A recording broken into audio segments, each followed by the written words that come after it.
আপনার ভাগ্যে থাকলে রিজিক আপনার কাছে চলে আসবে।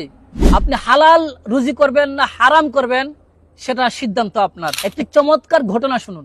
একজন লোক তার ঘোড়া নিয়ে নামাজে গেল। তো নামাজে যাওয়ার সময় মসজিদের বাহিরে তার ঘোড়াটি একটি যুবকের কাছে রেখে গেল। সে যখন নামাজে গেল, যুবকটি মনে মনে ভাবলো যে সে তো নামাজে গিয়েছে, আমি তার ঘোড়াটি বিক্রি করে দিই। যুবকটি পাশের দোকানে সে ঘোড়াটি বিক্রি করে দিল।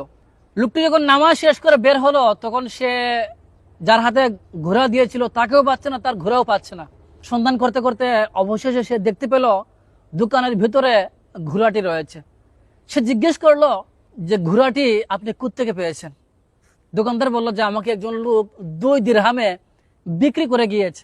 তখন লোকটি মনে মনে হাসতে লাগলো, বলতে লাগলো, আমি মনে মনে নিয়ত করেছিলাম যে নামাজ থেকে বের হয়ে তাকে পুরস্কার স্বরূপ 2 দিরহাম উপহার দিব, কিন্তু সে সামান্য অপেক্ষা করতে পারেনি।